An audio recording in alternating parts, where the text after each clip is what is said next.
Good Tuesday morning, everyone, and welcome into today's daily Bible reading for October the 10th. Today we are reading together in First Chronicles chapter 4 and First Chronicles chapter 5. Let me get the text up on the screen for us, and we'll read along together here, working through, again, not just genealogies, but a retelling of history. But remember, we made this note once we started going through the Chronicles that this is not just simply a retelling of history as a matter of fact, but it is a retelling of history for theological purpose, and specifically for the genealogies. These genealogies were told in order to tell a story. Remember, it seems that Israel is now back in the land from the exile, where they were taken away into captivity for their sins, which we're going to discuss some of that in these couple of chapters today. And now they are thinking, okay, why were we taken away? And what can we expect now being back here in the promised land? And remember, they're looking for the Messianic king, and we're tracing God's faithfulness in preserving that Messianic line through David, going back from David to Abraham and going from David forward through the exile. We've already seen those descendants in yesterday's reading. Now we're going to continue to see some other descendants of Jacob's or Israel's sons here in these chapters today. So let's read here in First Chronicles chapter 4, verse number 1.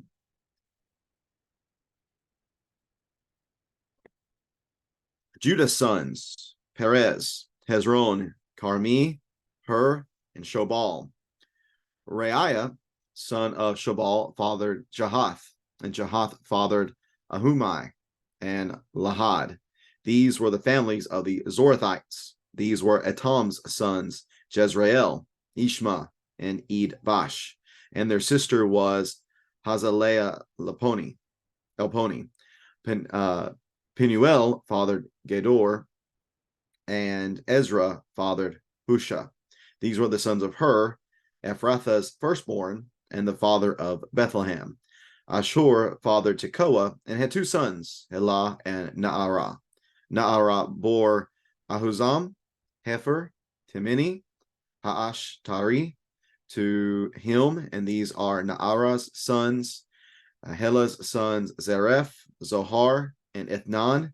Koz fathered Anub, Zobeba, and the families of Aharhel, son of Harum. Jabez was more honored than his brothers, and his mother named him Jabez and said, I give birth to him in pain. Jabez called out to the God of Israel, if only you bless me, extend my border, let your hand be with me and keep me from harm, so that I will not experience pain. And God granted his request. Chelub, brother of Shuha, fathered Mahir, who was the father of Eshton.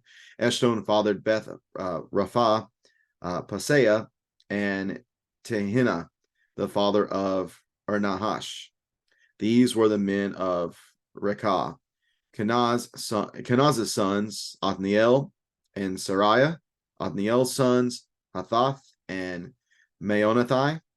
Meonathai fathered Ophrah, and Sariah fathered Joab, the ancestor of those in the craftsman's valley, for they were craftsmen. The sons of Caleb, son of Jephunneh, Eru, Elah, and Naam. Elah's sons, Kenaz. Jahalel's sons, Zeph, Zepha, Tiria, and Azarel. Ezra's sons, Jether, Mered, Epher, and Jalon. Mered's wife, Bithiah, gave birth to Miriam, Shammai, and Ishba, son of Eshtemoa. These were the sons of Pharaoh's daughter, Bithiah. Mered had married her. His Judean wife gave birth to Jared, the father of Gedor, Heber, the father of Soko, and Jekuthiel, the father of Zenoah. The sons of Hodiah's wife, the sister of Nahan, the father of Keilah, the Garmites, and the father of Eshtemoa, the Maacathites. Shimon's sons, Amnon, Rena, Ben-Hanan, and Tilon. Ishi's sons, Zoheth and Ben-Zoheth. The sons of Shelah, son of Judah, the father of Lekah, Laada, the mother of Marasha, The families of the guild of linen workers at Beth Ashbea, Joachim, the son of Kozeba, and Joash and Saraph, who married Moabites and returned to Lahim. These records are from ancient, or these names are from ancient records. They were the potters and residents of Netaim and Gedera. They lived there in service to the king.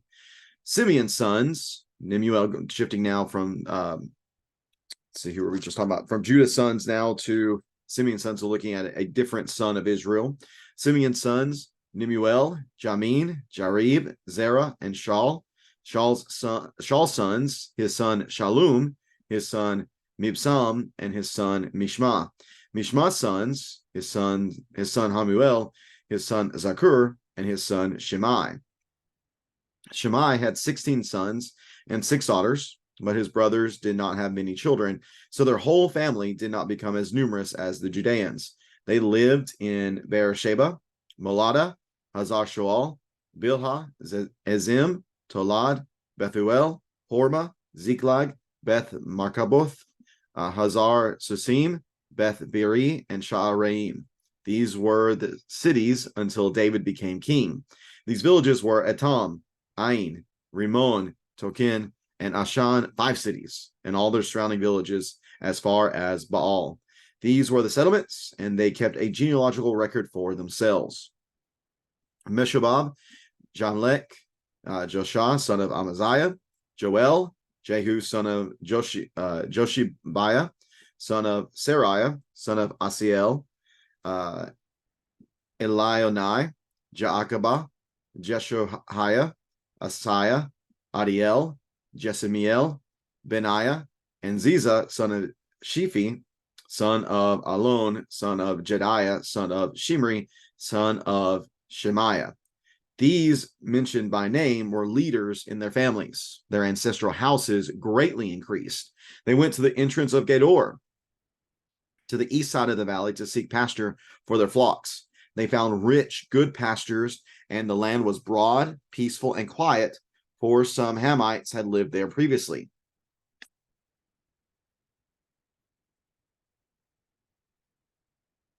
These who were recorded by name came in the days of King Hezekiah of Judah, attacked the Hamites' tents and the Munites who were found there, and set them apart for destruction as they are today. They then settled in their place because there was pasture for their flocks. Now 500 men from these sons of Simeon went with Pelatiah, Neriah, Raphiah, and Uzziel, the descendants of Ishi, as their leaders to Mount Seir. They struck down the remnant of the Amalekites who had escaped, and they still live there today. Chapter 5 of First Chronicles. These were the sons of Reuben, the firstborn of Israel. He was the firstborn, but his birthright was given to the sons of Joseph, son of Israel, because Reuben defiled his father's bed. He is not listed in the genealogy according to birthrights. Although Judah became strong among his brothers, and a ruler came from him, the birthright was given to Joseph. The sons of Reuben, Israel's firstborn, Hanok, Palu, Hezron, and Carmi. Joel's sons, his son Shemaiah, his son Gog, his son Shimei, his son Micah, his son Raiah, his son Baal, and his son Bera. Bera was a leader of the Reubenites, and King Tiglath-Pileser of Assyria took him into exile. His relatives by their families, as they are recorded in their family records: Jael, the chief, Zechariah, and Bela, son of Azaz, son of Shema, son of Joel. They settled in Aroer as far as Nebo and Baal Meon. They also settled in the east as far as the edge of the desert that extends to the Euphrates River, because their herds had increased in the land of Gilead. During Saul's reign, they waged war against the Hagrites, who were defeated by their power, and they lived in their tents throughout the region of Gilead. The sons of Gad lived next to them in the land of Bashan as far as Salekah. Joel, the chief, Shapham, the second in command, Jenai, and Shaphat in Bashan. Their relatives, according to their ancestral houses: Mikael, Meshulam, Sheba, Jorai, Jachan, Zia, and Aber, 7.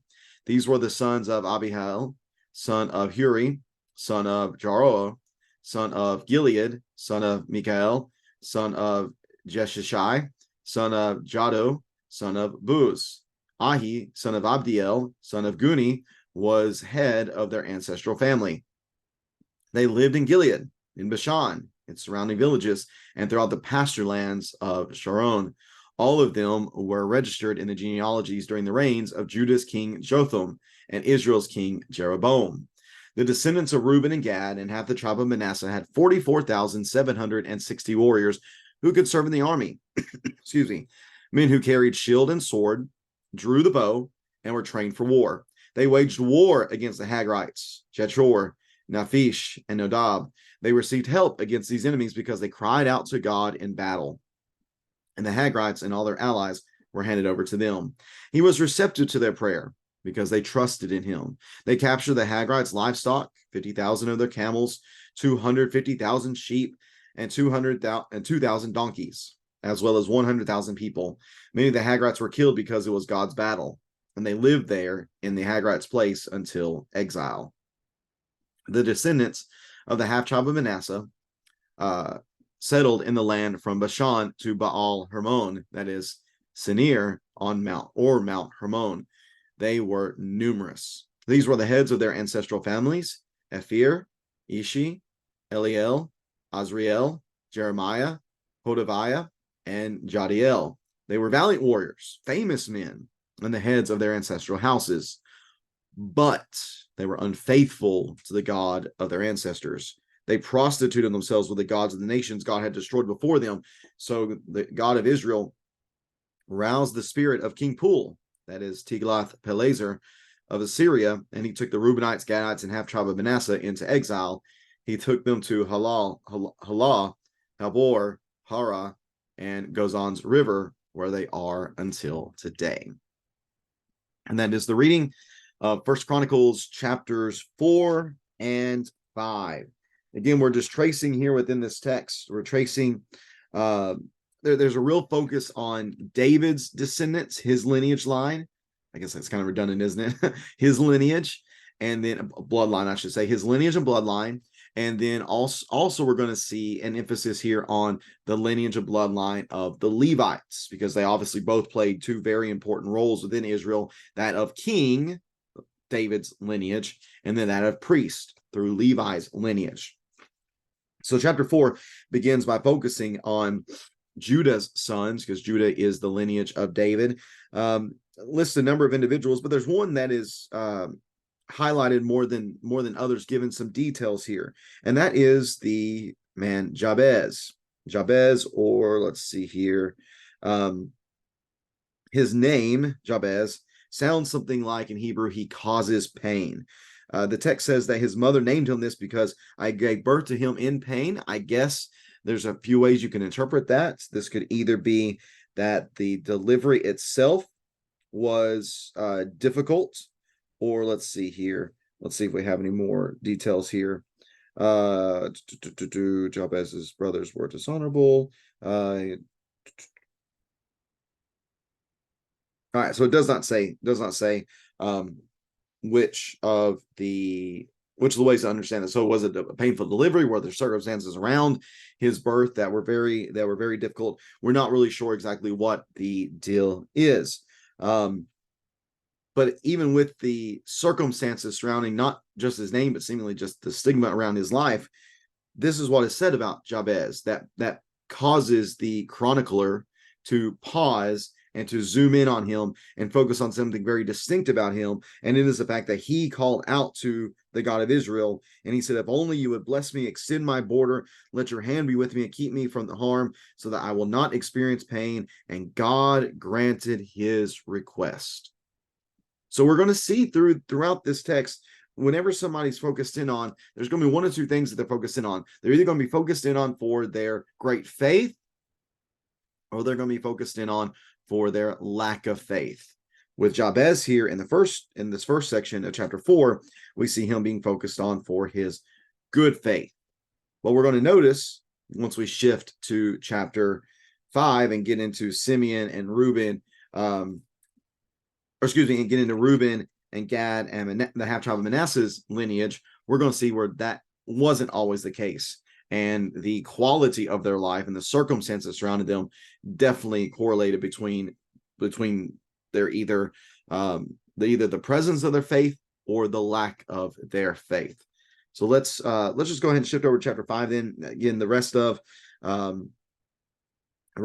chapter 4 doesn't really have too much for us, except we might note the end of chapter 4, where it talks about during the days of Hezekiah, the king of Judah, that Simeon's descendants attacked some of the people that were in the land that they were to depossess, which was, again, that was the proper thing to do. And then that carries over then into chapter 5, where we shift focus from Simeon to Reuben, and we have here some more discussion about conquest and where they settled and stuff. Chapter 5 includes Reuben, Gad, and half tribe of Manasseh, because these are the tribes, we remember from going back to Numbers chapter 32, that settled on the eastern side of Jordan, on the trans-Jordan side in Gilead, and so on. They did not cross over the Jordan into what is known as Canaan land, but instead they lived on the outskirts of Canaan land. There's some discussion here from the chronicler where he talks about the fact that Reuben, though he was the firstborn, did not enjoy the blessings of firstborn. He did not have the blessing itself, number one, because that was given to Judah. But he also did not have the birthright, because the birthright was given, let's see here, the birthright was given to Joseph. The birthright means they would get double portion of any inheritance. Joseph, that was fulfilled in Joseph's family, and the fact that the sons he had while in Egypt, Manasseh and Ephraim, both received an inheritance of the land. So there is his double portion. He received that through his descendants. And then Judah received the blessing because he's the one through whom the honor of the messianic lineage is going to be carried forth. And all of this, the reason Reuben did not receive this, because he violated his father. Going back in the text, I forgot to write down exactly where that was written. Let's see here. Genesis 35, I believe it is. If my quick note here is correct, Genesis 35, where we see Reuben violating his father, and in doing so, receive these condemnations, no longer getting the birthright, no longer getting the blessing. But you also got to think for a second, okay, if it's not Reuben, then you go to the next, which is Simeon. And if it's not Simeon, it's Levi. But neither one of them receive these things as well, because their bloodshed back in Genesis 38, I think it is, 38, maybe 37, 36, 37, 38, something like that, right around that area. They did not receive the blessing because of the incident with Dinah and the revenge that they took upon Shechem, I believe it was. So everything ends up falling to Judah, and then for the blessing, and then the birthright is given to Joseph as the favorite son of the first son of the favorite wife, Rachel. So we have that mentioned by the chronicler here. We'll skip ahead. It talks about Reuben, and again, with Reuben, with his descendants, again, they settled, verse number 9, in the east as far as the edge of the deserts that extends to the Euphrates River, because their herds had increased in the land of Gilead. And it's during Saul's reign that they waged war against the Hagrites, who were defeated by their power. They lived in their tents throughout the region east of Gilead. These are probably descendants of Hagar that are mentioned here within this text. Then we shift to Gad. They're mentioned as well. And both Reuben, during their section, Reuben, Gad, and Manasseh are mentioned as having 44,760 warriors. Remember that once they wanted to settle on the eastern side of the Jordan, Moses got upset and say, "Oh, well, you're just abandoning us. You not want to be a part of God's people." And they're saying, no, that's not the case. There's just good pasture land here. We will still fight with y'all. Once you cross the Jordan, we'll send warriors. And that ends up being what they do.